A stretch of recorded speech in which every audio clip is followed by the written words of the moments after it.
नमस्कार दोस्तों कांग्रेस केजरीवाल के जाल में फंस गई है बुरी तरह से। उस सातिर खिलाड़ी ने कांग्रेस को फंसा लिया अपने जाल में, एक ऐसे जाल में जिससे कांग्रेस के लिए निकलना मुश्किल हो जाएगा। दोस्तों, कांग्रेस ने केजरीवाल का अध्यादेश के मुद्दे पर समर्थन करने का फैसला कर लिया है और कांग्रेस की राज्य इकाई पंजाब की, गोवा की, गुजरात की, दिल्ली की इसका विरोध कर रही थी। अब इस फैसले के बाद जो कांग्रेस ने किया है केजरीवाल के समर्थन का, उसके बाद पंजाब में और दिल्ली में कांग्रेस की क्या हालत हो सकती है, इसके बारे में बात करेंगे। दोस्तों, जो कांग्रेस की 4 राज्य इकाइयाँ हैं, गुजरात, गोवा, पंजाब और दिल्ली की, उसके बड़े बड़े नेता, जो कांग्रेस के बड़े बड़े नेता हैं, वो कांग्रेस हाईकमान के बड़े नेताओं से, सोनिया गांधी से, राहुल गांधी से, खड़गे जी से और भी जो नेता हैं कांग्रेस के, उनसे मिलकर उन्होंने ये बात पहुंचाई थी इन नेताओं तक कि केजरीवाल के साथ किसी भी प्रकार का समझौता ना किया जाए अध्यादेश के मुद्दे पर, क्योंकि वो जानते हैं कि केजरीवाल के साथ समझौता या केजरीवाल के साथ कांग्रेस का दिखना उनके राज्यों में उनको बहुत नुकसान पहुंचा सकता है। इसके बावजूद कांग्रेस ने केजरीवाल के सामने घुटने टेक दिए। अब इन नेताओं की, इन 4 राज्य इकाइयों के नेताओं की सलाह को क्यों कांग्रेस हाईकमान ने अनदेखा कर दिया, ये सवाल खड़ा होता है। अपने ही नेताओं की बात नहीं सुनी, किस प्रकार, क्यों कांग्रेस ने केजरीवाल का साथ देने का फैसला किया। दोस्तों, मानना पड़ेगा केजरीवाल ने एक ऐसी राजनीतिक चाल चली है, उसमें कांग्रेस को फंसा लिया है जिसका असर बहुत दूर तक जाने वाला है। इससे सिर्फ केजरीवाल को फ़ायदा होगा, कांग्रेस का कोई फ़ायदा होने वाला नहीं है। भाजपा को भी फ़ायदा हो सकता है। अब कांग्रेस किस मुंह से पंजाब में, दिल्ली में आम आदमी पार्टी का विरोध करेगी? अगर दूसरे नंबर की पार्टी पहले नंबर की पार्टी अर्थात जो सत्ता में है उसके साथ खड़ी हो जाती है, उसकी सहयोगी दिखाई देने लगती है, तब आप खुद सोचिए कि वो पार्टी क्या दूसरे नंबर की पार्टी रह पाएगी, क्योंकि दूसरे नंबर की पार्टी हमेशा विपक्षी दल होता है। भाजपा को खुद कांग्रेस ने एक बड़ा मौका दे दिया है पंजाब में खड़े होने का। दिल्ली में वैसे भी कांग्रेस बहुत कमज़ोर है, लेकिन पंजाब में भाजपा तीसरे चौथे नंबर की पार्टी थी। अब भाजपा को एक ऐसा मौका दिया है कांग्रेस ने खड़े होने का केजरीवाल के सामने, क्योंकि कांग्रेस अब दिखाई नहीं देगी। कांग्रेस के इस फैसले के बाद पंजाब में अकाली दल और भाजपा के गठबंधन का भी रास्ता साफ होता दिखाई दे रहा है। हालांकि भाजपा नहीं चाहती, भाजपा के कुछ नेता नहीं चाहते हैं कि अकाली दल से समझौता हो, लेकिन राजनीतिक हालात ऐसे हैं कि भाजपा को अकाली दल का साथ लेना पड़ सकता है, क्योंकि भाजपा और अकाली दल अगर पंजाब में मिल जाते हैं, गठबंधन कर लेते हैं, तो वहाँ बड़ी ताकत के रूप में दोबारा खड़े हो सकते हैं। अगर अन्यथा वो तीसरे और चौथे नंबर पर रह जाएंगे और उन्हें सीट मिलने की गुंजाइश कम है। ये बात अकाली दल भी जानता है, ये बात भाजपा भी जानती है। लेकिन इस समझौते के बाद जब कांग्रेस कमज़ोर होगी तो उनके लिए और भी मौका मिल जाएगा इकट्ठे होकर लड़ने का। दिल्ली के और पंजाब के कांग्रेस नेताओं के पास अब कौन सा रास्ता बचा है? जब वो वहाँ पर सत्ताधारी पार्टी से नहीं लड़ेंगे तो फिर किससे लड़ेंगे? भाजपा से तो नहीं लड़ सकते, क्योंकि वो सत्ता में नहीं है। और वो अभी तक भाजपा के साथ मिलकर पंजाब में और दिल्ली में केजरीवाल के खिलाफ लड़ रहे थे। तब उनके लिए बड़ी मुश्किल है कि वो अब कैसे लड़ें केजरीवाल के खिलाफ। और अगर केजरीवाल के खिलाफ ना लड़ें तो फिर क्या करें?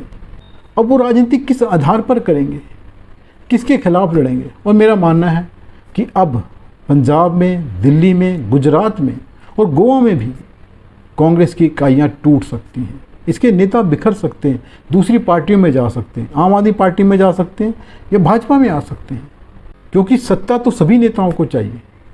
देश सेवा का सभी नाम लेते हैं, समाज सेवा का नाम लेते हैं, लेकिन मुख्य निशाना सत्ता पाना होता है। जिस तरह से कांग्रेस ने केजरीवाल के सामने सरेंडर कर दिया है, घुटने टेक दिए हैं, इन चारों राज्यों में अब कांग्रेस के नेताओं के सामने अपने राजनीतिक भविष्य को देखते हुए राजनीतिक करियर के लिए दूसरी पार्टियों के में जाने के अलावा कोई रास्ता नहीं बचा है, क्योंकि उनको भी सत्ता चाहिए। वो जानते हैं कि अब कांग्रेस का उन राज्यों में कोई भविष्य नहीं होने वाला है। अगर कांग्रेस ने ये काम विपक्षी एकता के लिए किया है और उसको लगता है कि मोदी को हराने के लिए विपक्षी एकता ज़रूरी है, तो ये विपक्षी दलों के लिए भी ज़रूरी है, जो दूसरे विपक्षी दल हैं, कि वो इकट्ठे होकर मोदी के खिलाफ लड़ें। तो क्या इस विपक्षी एकता के लिए सिर्फ कांग्रेस ही कुर्बानी देगी? क्या कांग्रेस की कीमत पर यह विपक्षी एकता होगी? क्या विपक्षी एकता की जरूरत सिर्फ कांग्रेस को है, दूसरे दलों को नहीं है? मेरा मानना है कि दूसरे दलों को कांग्रेस से ज़्यादा विपक्षी एकता की जरूरत है, क्योंकि उनके अस्तित्व का सवाल है। उसमें से कई दल ऐसे हैं जो अगर 2024 में कुछ हासिल नहीं कर पाते हैं मोदी के खिलाफ, भाजपा के खिलाफ, तो उनके अस्तित्व को सवाल खड़ा हो जाएगा। वो राज्य में बचे रहेंगे, लेकिन केंद्रीय राजनीति में उनका रोल खत्म हो जाएगा। ये बात वो खुद भी जानते हैं, इसलिए विपक्षी एकता की कोशिश उनकी तरफ से भी जारी है, सिर्फ कांग्रेस की तरफ से नहीं है।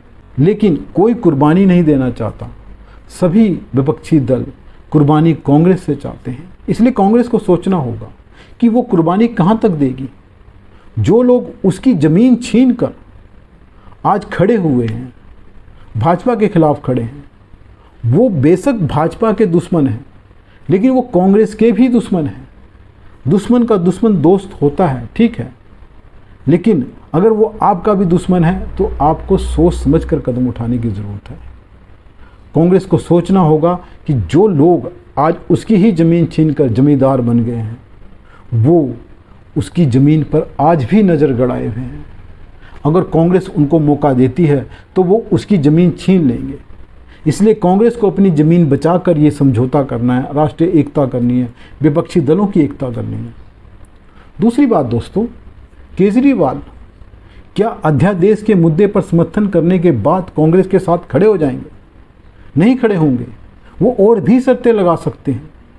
वो ये कहेंगे कि कांग्रेस दिल्ली छोड़ दे, पंजाब छोड़ दे, पंजाब और दिल्ली की सारी लोकसभा सीटें केजरीवाल के लिए छोड़ दे, आम आदमी पार्टी के लिए छोड़ दे, और कांग्रेस इन दोनों राज्यों से बाहर निकल जाए।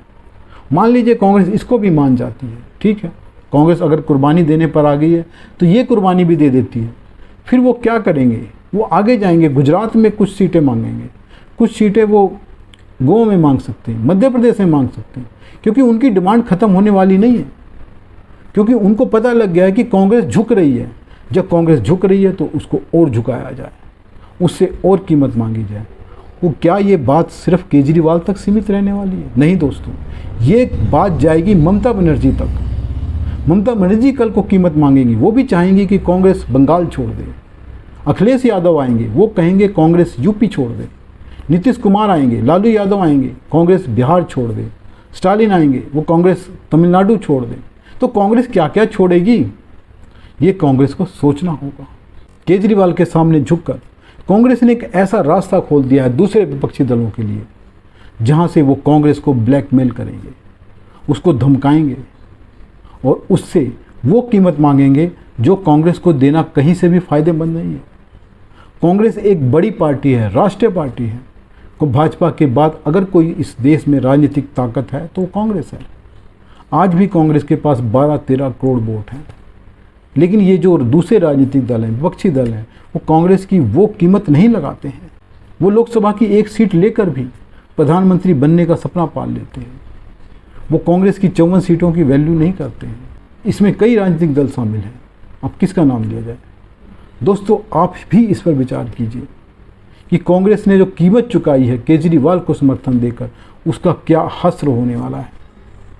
नमस्कार दोस्तों, अगर वीडियो पसंद आए तो लाइक करें, चैनल को सब्सक्राइब करें। धन्यवाद।